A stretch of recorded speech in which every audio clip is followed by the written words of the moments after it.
vocês mais uma vez, para darmos mais um passo com Jesus. Amém? Aqueles que estão pela primeira vez, sejam bem-vindos. Esperamos que vocês se sintam bem nesta casa e que a palavra, de algum modo, toque em nós todos, que possamos crescer um pouquinho mais no conhecimento do amado e bondoso Salvador. Amém, queridos? Hoje o passo de número 50 começa aí na temática Jesus acalma a tempestade. Neste passo com Jesus, nós encontramos o registro desse episódio aqui, esse relato histórico da vida de Jesus, em Mateus, capítulo 8, versículos 18, 23 a 27. O evangelista Marcos também registrou esse episódio em Marcos 4, 35 a 41.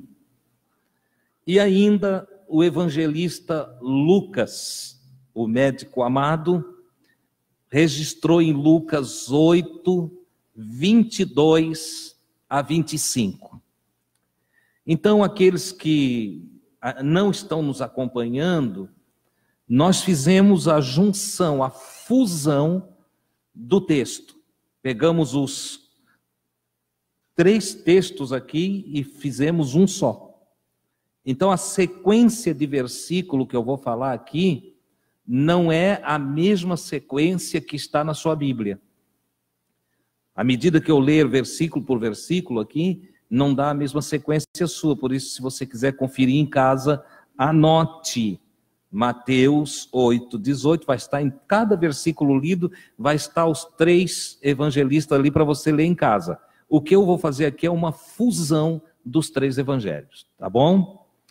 Também tem um detalhe, hoje eu vou agir de uma forma um pouquinho diferente do habitual nosso, porque nas outras reuniões eu li todos os versículos, e nesta o Diego vai passando ali os versículos para vocês, mas eu vou fazer um resumo do texto, para nós ganharmos tempo, tá? Eu estou com pressa de passar todo o evangelho. Então eu estou ganhando tempo aqui, eu vou direto ao assunto mais importante do texto, tá? Por isso vocês devem sempre anotar o que está ali, para vocês depois ler em casa, porque na nossa sequência a leitura vai ser um pouquinho diferenciada. Outra coisa é que vocês vão perceber, por exemplo, aqui na sequência nós vamos ter 2 versículos 23. Por que 2 versículos 23? Porque o Mateus, no 8, 23, ele fala algo que depois o Lucas vai falar também. E nós não conseguimos fundir os 2. Tivemos que abrir os 2 versículos, porque eles são completamente diferentes um do outro. Um é de Lucas, o outro é... Então, na minha sequência, eu estou dando essa explicação, porque às vezes você pode se perder ali na procura da Bíblia. Diz, mas como é que ele leu 2 vezes, repetiu o versículo 23? Não é. É que um é do Mateus, o outro é do Lucas. Ok? Explicado isso, você que está em casa nos ouvindo também, através das redes sociais, entenda que nós estamos em um estudo que trata da fusão dos evangelhos. Nós fizemos dos 4 evangelhos um só evangelho, juntamos eles, deixando a parte maior de um e somando alguma frase, palavra que o outro acrescentou. Fizemos isso para nós estudar num passo a passo, em ordem cronológica, todos os passos de Jesus, para aprendermos tudo dele. E o nosso objetivo em aprender de Jesus é colocar em prática na nossa vida. Porque é bem-aventurado aquele que faz estas coisas. Amém? Então hoje, Mateus 8, 18, Marcos 4, 35 a seguir, Lucas 8, 22 a seguir. Primeiro versículo, versículo 18. Ao cair da tarde, ordenou que passassem para a outra margem. Jesus deu uma ordem. Nós terminamos aqui no passo de número 49, a série de parábolas do capítulo 13 de Mateus. A última parábola que tratamos foi a parábola do pai de família. Quando Jesus termina, ele está de falar essas parábolas, ele está junto do mar, está ali na praia, certo? E agora, em Mateus 18, a seguir, conforme eu já falei, ele está neste dia à beira-mar, e ao cair da tarde, ele ordena que passem, ou passemos, ele diz passemos, porque ele está dizendo que ele vai junto, tá? Para outra margem. Os seus discípulos, versículo 23, o seguiram. É interessante como havia grande disposição nos discípulos de Jesus do primeiro século em fazer tudo o que ele dizia. Hoje em dia, irmãos, a maioria das pessoas diz que é um seguidor de Jesus, diz que é um discípulo de Jesus, diz até que é um servo de Jesus, mas não obedecem.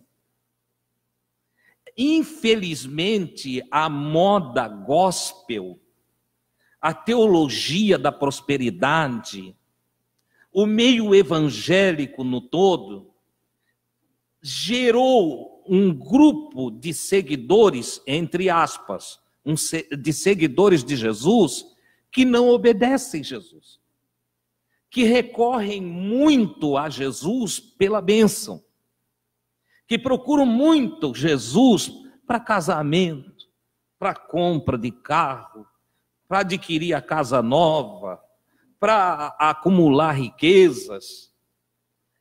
Os discípulos do primeiro século, os primeiros seguidores de Jesus, e depois, na sequência, os primeiros seguidores dos apóstolos, não tinham essa visão de igreja, não tinham essa visão de seguir Jesus, até porque seguir a Jesus nos dias deles era colocar a vida em risco.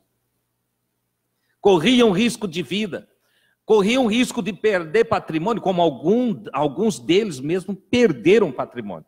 Obedecer Jesus naqueles dias era entrar numa guerra, uma guerra espiritual que trazia transtornos físicos. Alguns morreram por Jesus, foram perseguidos por Jesus, perderam cargos, perderam patrimônio, como eu disse, foram expulsos de suas terras por amar a Jesus. Então, é interessante que aqui Jesus disse, vamos passar para outra banda. Eles pegam o barquinho ali, porque uma parte grande do grupo dos apóstolos, que eram então discípulos de Jesus, eram pescadores, tinham barcos, e Jesus se utilizou muitas vezes dos barcos que eles tinham. Neste dia aqui, Jesus está dizendo, vamos para o outro lado, e logo eles já estão dentro do barquinho, Jesus também, e deixando a multidão que estava ouvindo ele, fizeram-se ao mar alto, aqui ao largo, né? Quer dizer, foram para o centro do lago de Genezaré, tá? E eles vão atravessar o mar, conhecido também como o Mar da Galileia, ali aquela ponta, eles vão para o outro lado lá, navegando para o outro lado, certo? Em total obediência a Jesus. Enquanto eles navegavam, Jesus adormeceu. É interessante, quando falamos de Jesus, nós estamos falando de um ser humano. A teologia insiste, é uma guerra religiosa para mostrar Jesus como Deus quando ele esteve na terra. Acontece que os apóstolos não afirmam que Jesus era Deus enquanto na sua condição terrena. Até ele próprio diz que ele é um nascido de mulher. Ora, sendo nascido de mulher, é um ser humano. Tá? O apóstolo Paulo vai escrever aos Efésios e ele diz que Jesus esvaziou-se da sua divindade, ele deixou o seu trono de glória, ele se esvazia da sua divindade e se fez homem. O Paulo insistia muito nisso e dizia assim, olha, o evangelho que nós pregamos é um evangelho que traz o Cristo de Deus como um ser humano. É um ser humano. E aqui nós temos a prova da humanidade de Jesus. Jesus adormeceu. Cansado, exatamente. Ele vinha de grandes peregrinações. Lembram que ele tentou ficar em casa e não deu, porque a multidão cercou a casinha que ele estava morando lá em Nazaré.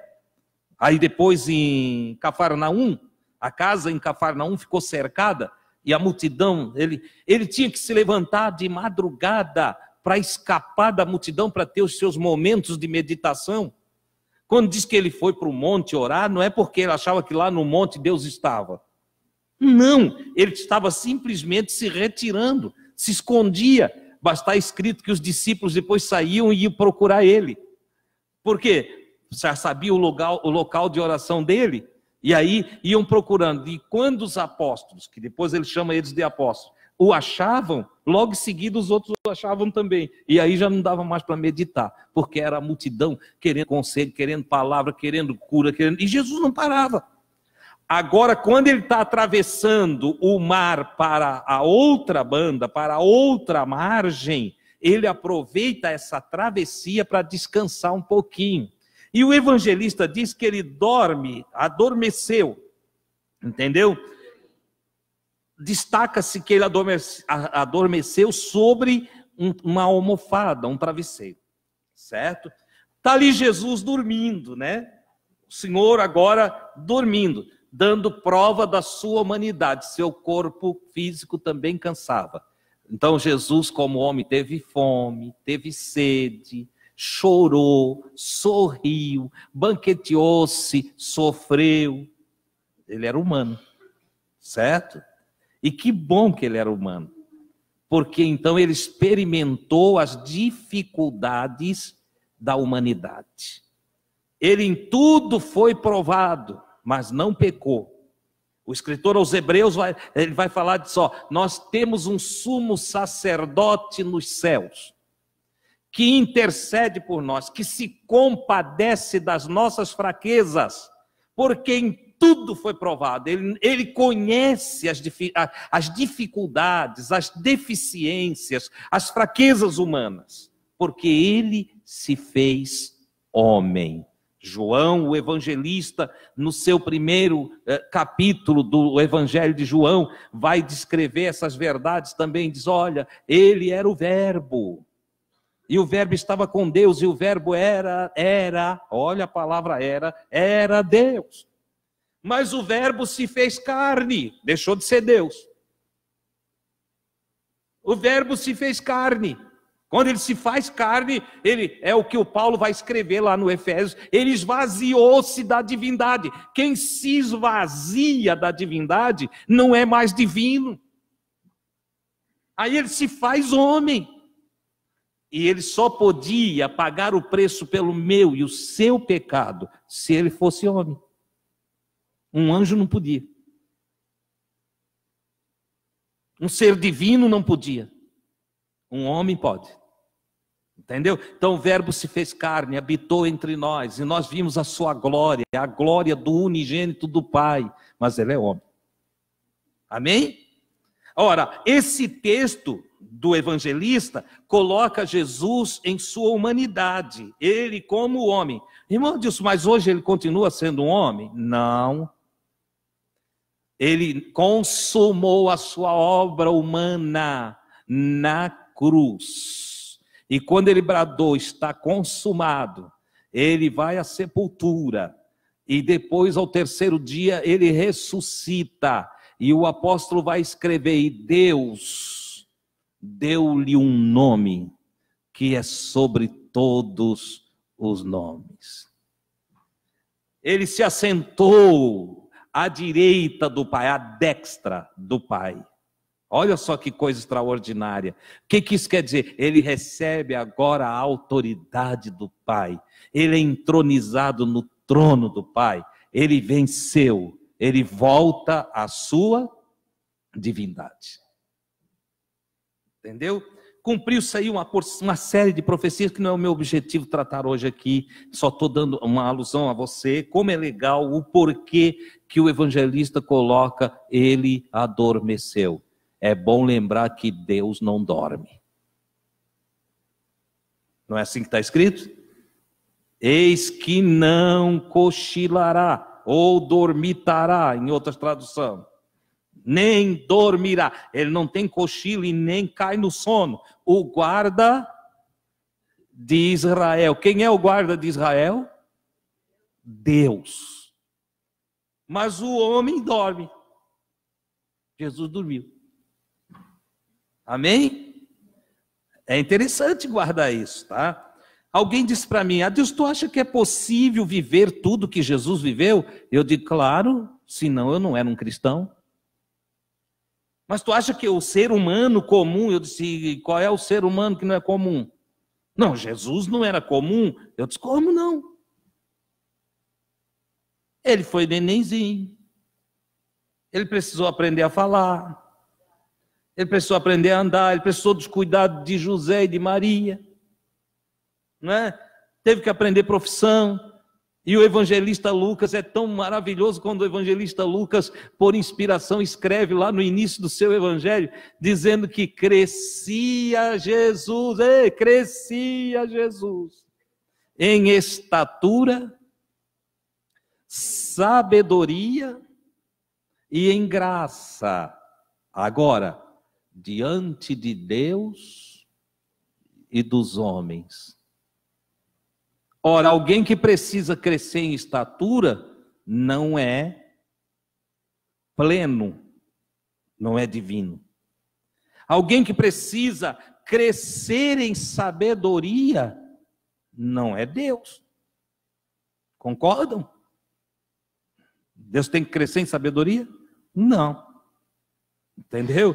E alguém que cresce em graça, em favores, diante de Deus e dos homens, também não é Deus. Por que eu estou destacando isso? Porque às vezes as pessoas olham para Jesus como um super-homem que não tinha, não era como eu e você. Aí se ele não é como eu e você, como é que eu vou seguir a proposta dele? Não, Jesus era como eu e você. A diferença é que ele tinha uma confiança plena, enquanto nós temos dúvidas. A diferença é que ele buscava o Pai e fez do Pai o seu verdadeiro alimento, enquanto nós sempre deixamos assim uma brechinha. Mas qualquer um de nós que buscar a Deus de verdade e que depositar em Deus total confiança, andará, viverá, será como Jesus. Tem prova bíblica disso? Sim ou não? Tem? Alguém pode me ajudar dizendo que tipo de prova pode encontrar nas Escrituras? Tem um homem na Bíblia que foi como Jesus? Paulo? Exatamente. O irmão Paulo. Ele disse, eu não vivo mais. Cristo vive em mim. Ele disse, a vida que eu vivo na carne, eu vivo pela fé, pela confiança no Filho de Deus. E não mais vivo eu, mas Cristo vive em mim. E é dentro dessa conjuntura de fé que ele diz, sede meus imitadores como eu de Cristo. Olha que coisa extraordinária. Me imitem, porque se vocês me imitarem, vocês estarão imitando Jesus, porque eu e Jesus estamos dando passos iguais. Eu vou após ele, imito a ele. Logo, quem me imita está imitando Jesus, porque eu estou imitando Jesus. Olha que coisa extraordinária. Entende? Um homem comum, graças a Deus, nós podemos imitar Jesus. Amém? Sobreveio então uma grande tempestade de vento e houve no mar uma grande agitação. Um vento soprou forte enquanto eles estavam lá. Jesus dormindo, os discípulos, apóstolos hoje remando, entende? O Senhor bem descansado. É interessante porque agitado, estava tão cansado que quanto mais o barco balançava, mais ele dormia. Eu não sei se ele roncava. Ele era humano, podia roncar também. Entendeu? Depende de como estava a cabeça lá naquela almofada. Né? Olha que trancou aqui, deu até uns roncos ali no meio da tempestade. E daí? Não tem nada de anormal. É Jesus. Jesus o ungido, o Cristo. Jesus Cristo, Jesus o ungido. Olha só, aquele que está com a unção do Pai, aquele que recebeu os 7 Espíritos de Deus, aquele que está em íntima comunhão e que recebe de Deus graça, poder, unção. Olha só que coisa extraordinária. Jesus então está ali dormindo e eles estão remando. E com essa condição da intempérie, o vento, as ondas, o barco é chacoalhado e estava se enchendo de água. E eles começam a correr perigo. Eu anotei aqui no lado do meu texto bíblico, eu anotei assim, a segunda lição aqui, a primeira lição é da obediência, a segunda lição que se tira desse texto é que, mesmo estando com Jesus, não estamos livres das intempéries. Essa história de que contigo não acontece nada, de ti ninguém rouba, a tua casa nunca pega fogo, o teu carro nunca bate, entendeu? Essa é a maior bobagem que os crentes falam. Pastores pegam essa coisa e depois os crentes ficam perturbados, porque aí o crente tem o carro roubado, a primeira coisa que ele pensa, meu Deus, será que eu estou em pecado? Roubaram o meu carro. Irmão, arrombaram a porta da minha casa. Será que Deus tirou os anjos, né? Porque eles falam de anjo que guarda. O anjinho da guarda. Entendeu? Vai lá, o Senhor tirou o anjo da guarda lá, meu irmão. Eu disse, não, querido. É que tu servir Jesus não te faz diferente dos outros seres humanos. Não. Mesmo com Jesus, podemos passar por tribulações, por provações, por enfermidades. Tem gente aí, principalmente nos programas de TV, né? Esses evangelistas, esses teleevangelistas que só fazem show para o público, entende? Parece que todo mundo vai ser curado, vai ter que fechar os hospitais. Talvez o Bolsonaro agora consiga diminuir o número de médicos no Brasil, porque não vai precisar, ele está tão ligado com o povo evangélico, que talvez Jesus cure tudo. Não é assim? Ora, o próprio Jesus fala de episódios que não é todo mundo que recebe milagre, não. Que o milagre são manifestações esporádicas. Guarde isso. De Deus. E que visa tratar de todo o seu povo ou manifestar a glória para toda uma nação. Não é todo dia milagre, milagre, milagre. O que Jesus fala lá? No tempo do profeta Eliseu, havia muitos leprosos em Israel. Muitos leprosos em Israel. Mas um só foi curado e nem era israelita. Naamã, o Ciro. Jesus fala, mas parece que as pessoas leem a Bíblia por cima, porque na verdade vão para o emocionalismo e perde a noção da verdade do Evangelho. Entendeu? Jesus também fala, havia muitas viúvas em Israel nos dias do profeta Elias. Quantas mulheres viúvas tinha em Israel? Mas uma só teve o seu filho de volta, ou melhor, o azeite multiplicado e a farinha. Uma só. Já pensou, sei lá, se o Elias sai pregando para a dona, olha, Deus multiplica azeite, Deus multiplica farinha. Hã? Todo mundo ficava cheio de esperança que agora as farinhas na panela não iam faltar mais, e o azeite, mas não foi assim, meu amigo. Logo ali em seguida, o Elias foi trasladado, o Eliseu toma o lugar do Elias, e o que acontece? Logo em seguida aparece uma mulher com falta de recurso. Então tem que cuidar para nós não sermos enganados com mensagens de autoajuda, mas vazia, sem a inspiração de Deus, sem a verdade divina explicitada na profecia, no mensageiro. Porque se você quer ser enganado, você pode entrar em qualquer igreja. Pode entrar. Tem pastor te oferecendo de tudo. Cuidado para não deixar a tua carteira com ele.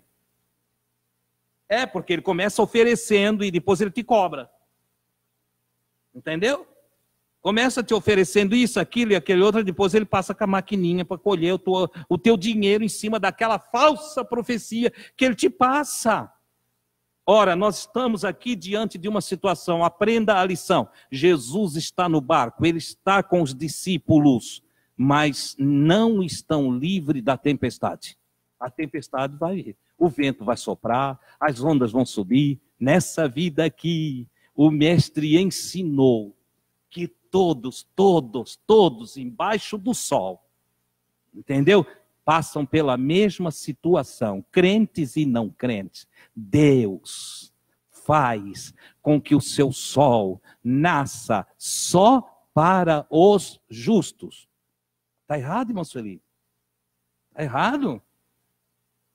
Então vamos arrumar isso aqui, eu estou citando o versículo errado. Deus faz com que o seu sol nasça para os justos e para os injustos. E a chuva cai só na lavoura do dizimista. Ah, não é? Não, está errado. Me ajudem. Ele faz com que a chuva caia na lavoura do justo e do injusto. Você está vendo o que Jesus está ensinando? Ele está dizendo, você vai me receber para a salvação. A salvação é algo que é só encontrado em Jesus. Agora tem um detalhe, enquanto vocês viverem na terra, a lei da semeadura estará sobre vocês. Você vai colher o que semeia. E a lei das intempéries, da física, da genética, vai ser para todos. Então, o irmão serve a Jesus, a irmã serve a Jesus, mas pode vir um filhinho deficiente. Ai, não, Deus não vai deixar. Porque o outro é pior do que tu? Porque na casa do outro pode nascer o deficiente, na tua não. Ah, irmão, Deus não vai deixar faltar comida lá em casa. Quem que diz isso para ti? Talvez a maior revelação de Deus seja no esvaziamento das tuas latinhas de mantimento. E neste aspecto, alguns só comeram pão multiplicado da mão de Jesus porque faltava pão. E a viúva só viu a glória de Deus quando Elias multiplicou o azeite e a farinha, porque estava na última instância. Se a lata tivesse cheia, ela não tinha visto nada. Mas a maioria dos crentes atuais, treinados e ensinados por uma teologia mentirosa, acham que sendo crente para eles não dá nada errado. Para eles não enfermam, nada dá errado. Olha, a prova está aqui. Jesus ordena os discípulos para passar para o outro lado e eles estão obedecendo Jesus, estão levando Jesus com eles, entendeu? E isso não isenta deles ter que remar mais forte porque veio vento forte e onda alta. Você está entendendo o que eu estou passando para você? O irmão Adilson tem uma missão: não enganar você. A missão que Deus deu ao irmão Adilson é te passar evangelho como o evangelho é.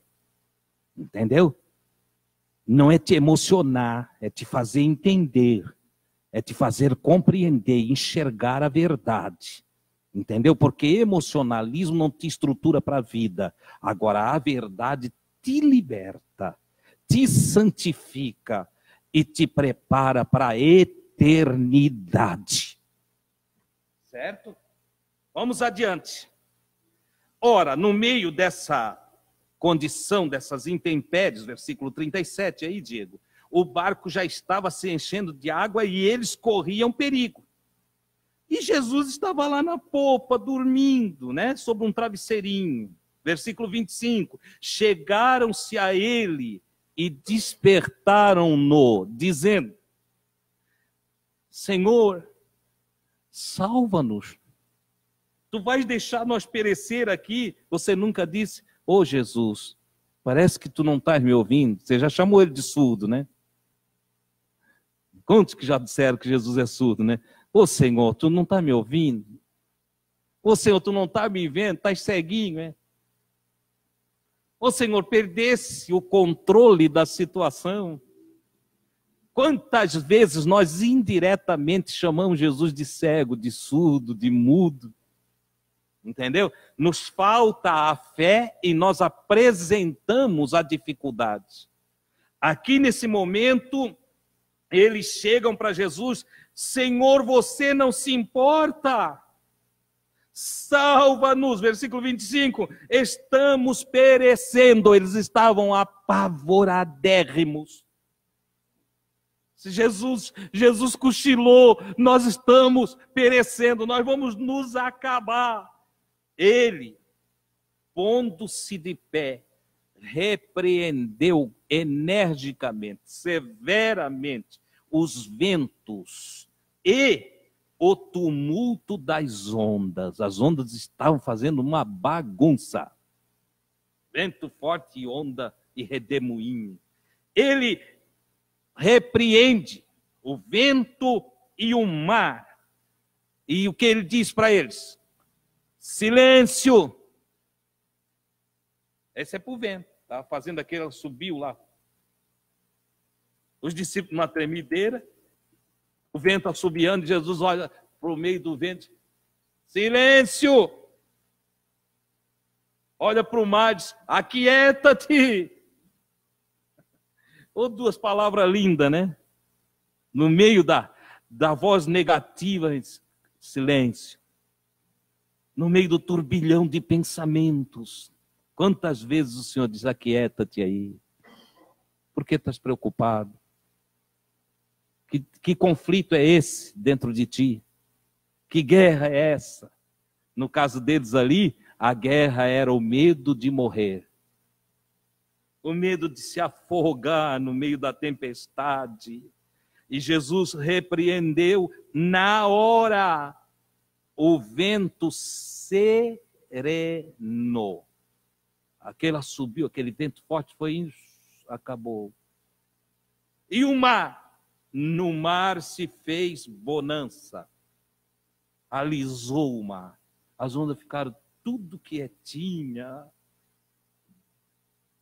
Ele olha para eles, diz: por que vocês estavam com medo?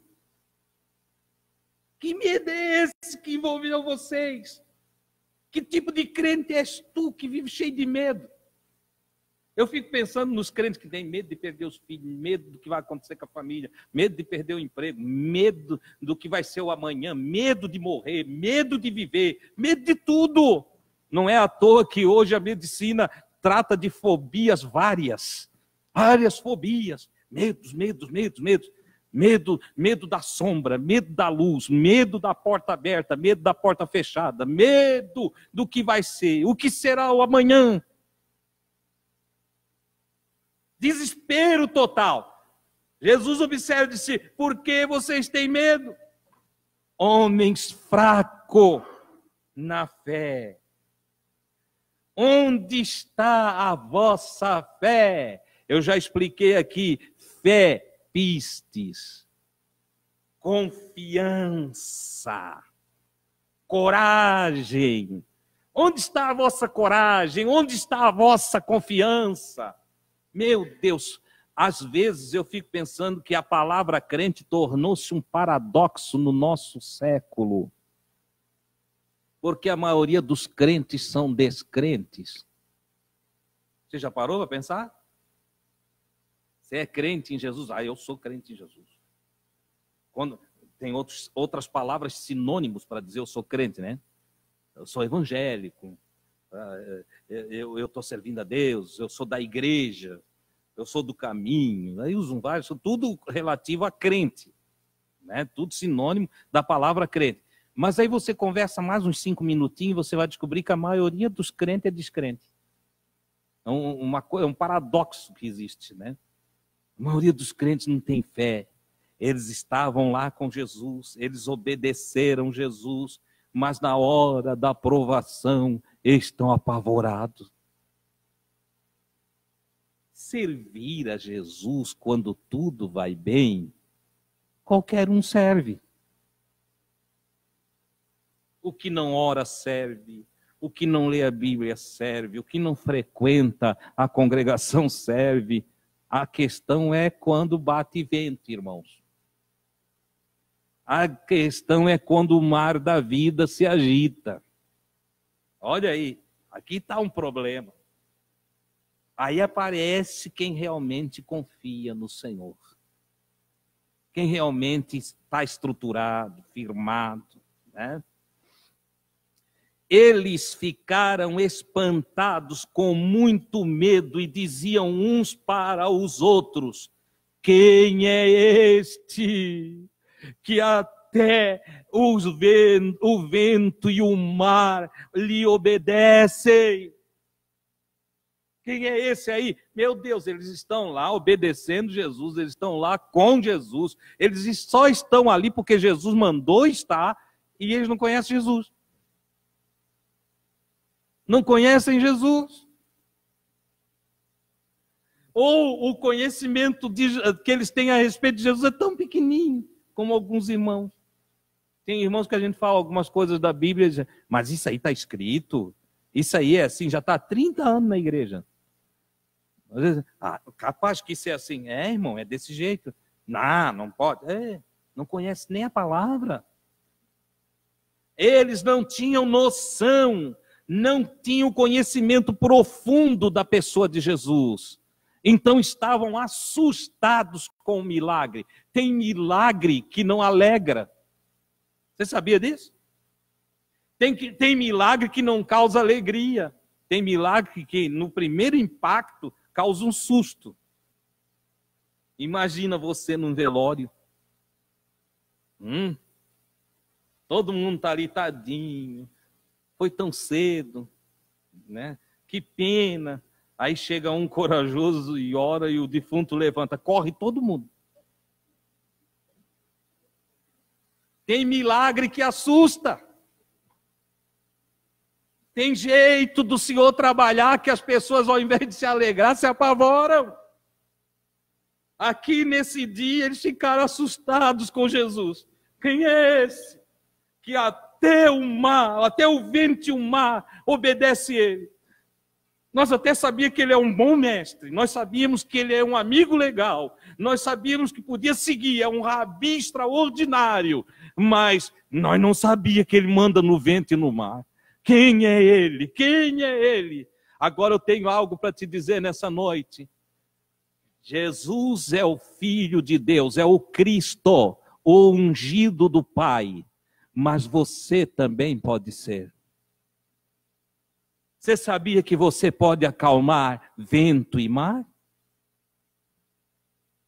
Ou não sabe disso também? Nunca aprendeu disso? Você sabia que você pode apaziguar as coisas na sua casa? Você sabia que você pode determinar, dar ordem no espírito, não para ganhar carro novo, mas para libertar familiar, para libertar amigo, para libertar pessoas da escravidão, da opressão? Você sabia que você pode levar uma palavra apaziguadora? Você é um pacificador? Jesus disse que tudo o que ele fez, ele transferiu autoridade para os seus discípulos, para que eles fizessem também. Ele usa exatamente essa expressão, como o Pai me enviou, eu envio vocês. E em meu nome, vocês farão obras maiores do que aquelas que eu fiz. Olha só, eu ainda não consegui encontrar uma obra maior.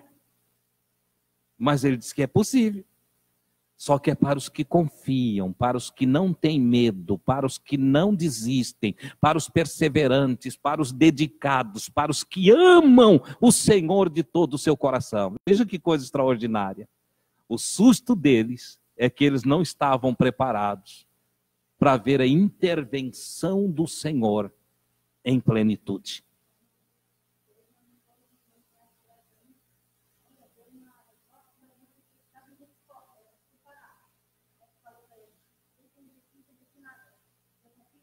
É isso aí. Entendeu? Quem tem Jesus não deve ter medo de nada. Tem alguns que têm Jesus e estão com medo, né? Mas quem tem Jesus e tem confiança não precisa ter medo. Tudo é possível ao que crer, ao que confia. Bom, logo após vem a cura do gadareno. Quem era o gadareno? Um atormentado por espíritos impuros. Olha lá. Esse texto está em Mateus 8, 28 a 34, Marcos 5, 1 a 20 e Lucas 8, 26 a 39. Navegaram em direção, então, para a terra ou a aldeia dos gadarenos. Ao pisarem em terra firme, caminhou Jesus e veio ao encontro dele. Jesus está entrando, vindo de dentro da cidade, um sujeito. Veio ao encontro dele um homem da cidade. Esse homem era atormentado por espíritos impuros. Espíritos impuros são também espíritos errantes, de pessoas que partiram sem salvação, sem luz. Você quer ver uma coisa? Esse homem, andava sem roupas, não habitava em casa alguma, vivia nas tumbas, nos cemitérios, e era tão feroz que ninguém podia dominá-lo. Eu já expliquei aqui que o cemitério é também uma região de espíritos que estão buscando corpos. Eu não tenho tempo para explicar detalhadamente hoje aqui, certo? Mas, se você for pesquisar, você vai saber que os próprios hebreus, os judeus, eles creem que o espírito acompanha o corpo até 72 horas pós-morte. Tem as experiências de EQM, a experiência de quase morte, de pessoas que passaram pelos traumas em acidentes e tudo, que acompanharam o seu corpo até o hospital. E que depois foram levados ao necrotério e lá na pedra fria do necrotério, voltaram a viver e contaram a experiência desde o atendimento lá no local do acidente até aqui no hospital, como queriam falar com as pessoas que estavam ali vivas, enquanto eles estavam fora do corpo, mas acompanhando o corpo. Temos bases para crer que muitos desses espíritos, como na parábola do rico e do Lázaro, o Lázaro é conduzido, salvo, é guiado pelos mensageiros de Deus até o seio de Abraão, enquanto que o rico é simplesmente sepultado e não tem guia. O que pode caracterizar uma andança errante até ele chegar à região dos mortos. Esses espíritos impuros, espíritos não santificados, espíritos desobedientes, espíritos que vagueiam. Jesus também trata deles em outro episódio. Como eu disse, eu não estou aprofundando, eu só estou te dando uma ideia para você ir pesquisar ou aguardar os nossos estudos nos estágios em que vamos aprofundar o assunto. O que eu quero dizer é que, como lá nos centros de invocação de espíritos, quer sejam espíritos de linha branca ou de magia negra, a invocação e a incorporação de espíritos nos homens, esse homem aqui estava incorporado por vários espíritos. Ele recebeu a incorporação de vários espíritos, por isso tinha uma força fora do comum, que arrebentavam cadeias, algemas. E por que tentavam prendê-lo? Porque ele ficava furioso. O homem perdeu a noção, ele se tornou tão atormentado que fazia mal a ele próprio. O texto aí vai confirmando, ele se cortava, se machucava, rasgava as suas roupas e andava nu e morava entre os sepulcros. Aqui no texto que tem tumba na sua Bíblia, entre os sepulcros. E ninguém podia aguentá-lo, ninguém conseguia, porque ele até arrebentava os grilhões. Versículo 4 aí, Diego, os grilhões, estraçalhava as correntes e era impelido por um gênio mau. Gênio, você tem como tradução na sua Bíblia a palavra demônio. Você tem aí traduzido por demônio, do grego gênio. Gênio mau, porque um homem atormentado acaba tendo os seus gênios. Gênio mau, é o menino do gênio mau, né? Como é genioso, como é ruim, como é terrível, tá?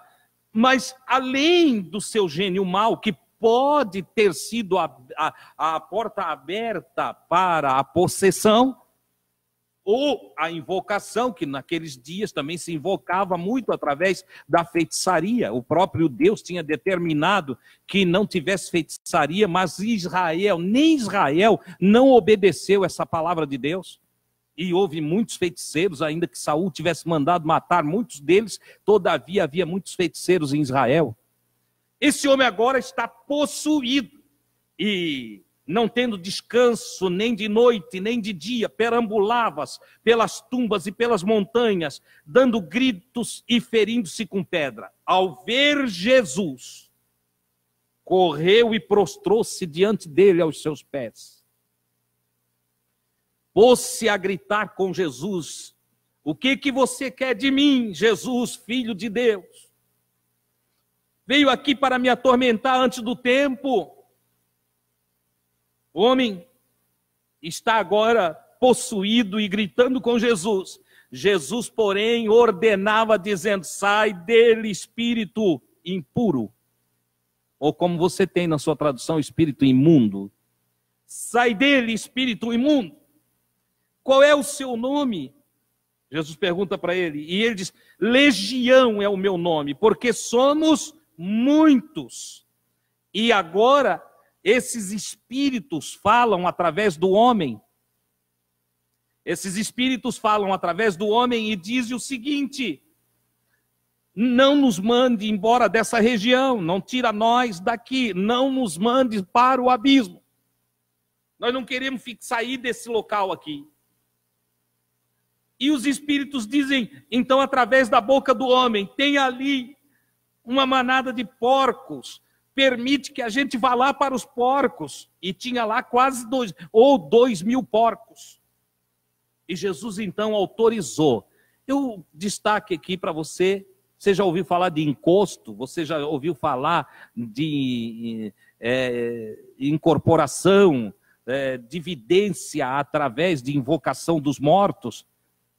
Você sabia que isso pode acontecer? Por isso mesmo Deus diz lá do Antigo Testamento: não invocarás os mortos. Por que ele dá um mandamento para não invocar os mortos? Porque é possível invocá-los. Não invocarás os mortos. Por quê? Porque quem invoca os mortos está desobedecendo a Deus. E quem desobedece a Deus se abre para um mundo espiritual que ele não tem noção do que vai encontrar. Nenhum espírito incorpora no indivíduo se ele não der abertura. Mesmo um homem que não serve a Deus, se não der abertura, não há incorporação. Mas todo aquele que invoca os mortos se abre para o mundo dos espíritos. E está sujeito a eles, e sobre ele não tem domínio. Só Deus pode libertar um indivíduo que envolveu-se com o mundo dos mortos. Então é preciso que nós tenhamos cuidado para não desobedecer a Deus, porque cada ordem de Deus, ela tem um valor para o nosso bem. Quando Deus diz não faz, não faça, porque se fizer vai ficar ruim para nós. Quando Deus diz faz assim, faça, irmão, porque você vai se dar bem. Se Jesus diz vai para o outro lado, vai para o outro lado. Se ele diz não vai, não vai mesmo. Entendeu? É preciso nós entendermos que Deus sabe o que faz, tá? Então, Jesus permitiu para que ficasse um testemunho que a coisa não é só fictícia. Tá? Jesus deu uma amostragem, ele permitiu, claro, ele está dirigido pelo Pai. O Espírito de Deus está dirigindo Jesus. E ele então permite àqueles espíritos impuros que não saiam da região por aquele momento. E eu quero dizer uma coisa para você, a região de Gadara era uma região de escravidão, tanto uma escravidão natural, física, como uma escravidão espiritual. Era uma região terrível, ela foi dominada muitas vezes por vários imperadores. E depois, eles também eram muito materialistas. Você quer ver o que vai acontecer? Jesus liberta esse homem, dá ordem aos espíritos, os espíritos pedem para ir para os porcos, os espíritos vão porque Jesus autorizou, os porcos saem numa corrida de aproximadamente 10 a 12 quilômetros, porque Gadara está do mar de 10 a 12 quilômetros. Olha só. Os espíritos entram no porco, o porco fica tão perturbado de receber a incorporação dos espíritos imundos, que correm, saem precipitando-se, causando um alvoroço naquela região, as pessoas não entendendo nada, é porco louco, entendeu? Eles correm de 10 a 12 quilômetros, porque eles vão se precipitar, sabe aonde? No mar, que estava longe de Gadara, mais ou menos essa distância. Olha só o que aconteceu, olha o ruído, o barulho que deu. Neste sentido, os que apacentavam os porcos fugiram, porque eles notaram que houve uma coisa terrível nos porcos. Para ninguém ignorar que o mundo dos espíritos não é uma ficção. O mundo espiritual é uma realidade, tanto quanto o mundo visível. O mundo físico.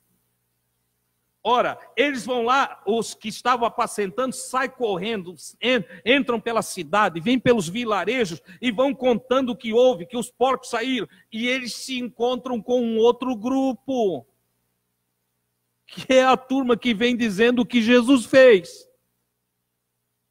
Certo? As pessoas correram ao encontro de Jesus para ver o que havia acontecido. E viram o homem atormentado, anteriormente atormentado, sentado, vestido e em são juízo.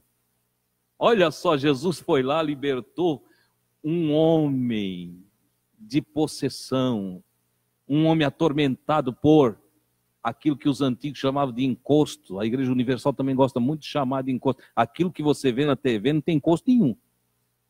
Daquele tipo ali, aquilo não foge nem para cachorro. Entendeu? Mas lá aconteceu mesmo. Tá? Saiu daqui e foi para lá numa ação, uma única ação de Jesus, uma demonstração da realidade espiritual.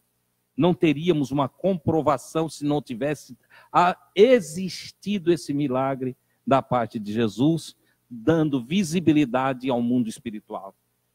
Ora, eles chegam e encontram o homem sentado em são juízo, de novo. Se alegraram? Ficaram com medo. Ficaram com medo. As testemunhas contaram-lhe como fora salvo. Para quem que as testemunhas estão contando? para os pastores que apacentavam os porcos, que agora chegaram aqui. E eles, tudo medrosos, estão dando testemunho de como fora salvo o atormentado e o que acontecera com os porcos. Então, os pastores davam testemunho do que aconteceu com os porcos e os que estavam ali davam testemunho do que aconteceu com o atormentado. E tanto um lado quanto o outro cheio de medo. Medo.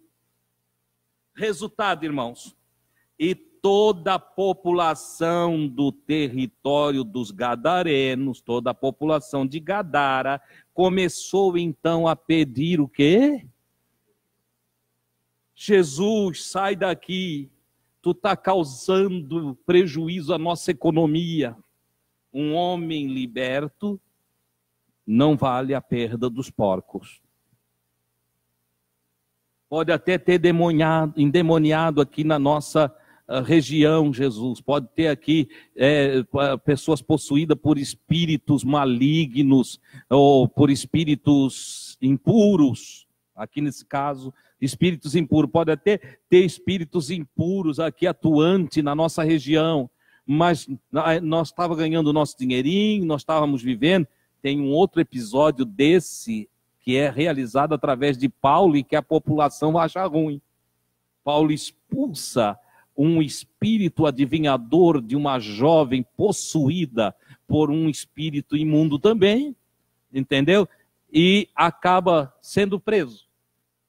Acaba sendo preso porque fez o bem para uma pessoa, mas tirou o lucro de outra pessoa. Olha só. Entendeu? O dinheiro fala mais alto do que o bem-estar das pessoas, mas Jesus surgiu para dizer que as pessoas valem mais do que o dinheiro. As pessoas valem mais do que o meu negócio. As pessoas valem mais do que os templos. As pessoas valem mais do que os recursos financeiros, do que o patrimônio. Sabia disso? Pediram para Jesus ir embora. Quando Jesus entra no barco, o homem que foi atormentado diz: Jesus, eu quero ir junto. Eu quero ir contigo. O homem está em São Juízo agora, o juízo está bom. Quero ir contigo. Jesus, porém, não permitiu. O que Jesus diz para ele? Volta para os teus, volta para a tua casa e conta lá para o teu pessoal, para os teus vizinhos, para os teus amigos, porque esse é o papel do cristão, que atualmente parece que crente está ficando mudo. Ou tem vergonha do seu próprio testemunho. Porque tem muitos crentes que não dão testemunho, não dão bom testemunho. Mas Jesus deixa o salvo na terra para que o salvo dê testemunho das coisas que Deus fez por ele. Vai para os teus e conta tudo o que fez por você o Senhor Deus, na sua misericórdia.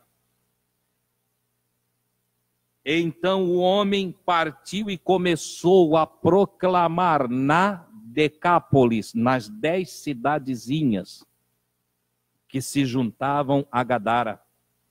Ele começou, em todo lugar que ele ia: lembram de mim? Eu era aquela coisa ruim que andava aqui. Eu era aquele morto-vivo que andava por aqui. Já tivesse medo daquele sujeito que andava nu e que ficava a maior parte do tempo lá no cemitério, tu já tivesse medo? Eu passei por lá um dia, rapaz, aquele rapaz lá, eu nem sei, era eu. Tu? Não é tu, capaz? Não era eu, aquele cara era eu. Mas um dia, Jesus Cristo atravessou o mar. Ele veio para outra banda. Eu tive um encontro com ele e ele me libertou de toda a opressão. Ele me curou de toda a perturbação, toda a angústia, toda a depressão, todas as fobias, todas as amarras, tudo que me oprimia. Até o meu mau gênio foi embora. Oh, glória a Deus, Ele me vestiu de novo, Ele me transformou, Ele salvou a minha alma da perdição, Ele colocou um cântico novo na minha boca, Ele me deu são juízo. Era eu, mas eu estou aqui para dizer para vocês que Deus tem misericórdia daqueles que precisam de misericórdia. Aleluia! E ele contava a todos o quanto Jesus fizera em seu favor. E as pessoas ficavam espantadas. As pessoas ficavam assustadas, perplexas. Mas era você mesmo. Era eu. Oh, glória a Deus! Quem sabe ali na outra cidadezinha, você já ouviu falar de Gadara? Ah, sim. A terra daquele doido. Se aquele doido era eu. Oh, glória a Deus! Jesus liberta, Jesus salva, Jesus cura e Jesus batiza no Espírito Santo todo aquele que crê no seu nome. Louvado seja o nome do Senhor. Receba essa palavra nessa noite. É a porção do Evangelho que eu te sirvo. É o Evangelho de Jesus que está sendo anunciado para você. Tenha coragem. Confie em Deus. Entenda que mesmo que você enfrente alguma dificuldade, que algumas coisas você não entenda, porque nem tudo nós vamos entender. Às vezes não temos a capacidade de absorver tamanha grandeza do ser divino. Às vezes não conseguimos compreender os caminhos do Senhor, como diz o profeta, tão alto quanto os céus estão da terra. Assim são os meus pensamentos, diz o Senhor, mais alto do que os vossos pensamentos. Ou mais distante que possa estar a compreensão da verdade, ainda assim, se confiarmos no Senhor de todo o nosso coração, mesmo não dando explicações, não sabendo explicar certas coisas, os discípulos não sabiam explicar como o vento ouvia Jesus. Eles não sabiam que o mar tem ouvidos. Mas eles olharam e disseram, o mar obedece. O vento obedece. Eles não sabiam, ficaram até medrosos diante de tamanha grandeza do Cristo. Os gadarenos não sabiam que um homem que correntes não podiam amarrar podia ser liberto. Isso só nos mostra que nós podemos confiar no Senhor de todo o nosso coração. Se nós nos humilharmos debaixo da potente mão de Deus e clamarmos pela sua ajuda, Ele nos ajudará. Ele cuidará de nós. Ele sarará as enfermidades. Ele abençoará a nossa vida. Ele nos dará paz, porque esse é o objetivo do Evangelho. Salvar, pacificar e levar-nos até a presença de Deus. Amém, queridos? Quero orar com você.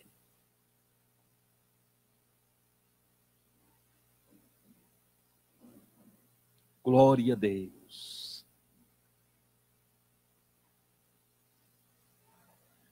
Há um pedido aqui para nós orar por Lucas, um adolescente que enfrenta conflitos internos.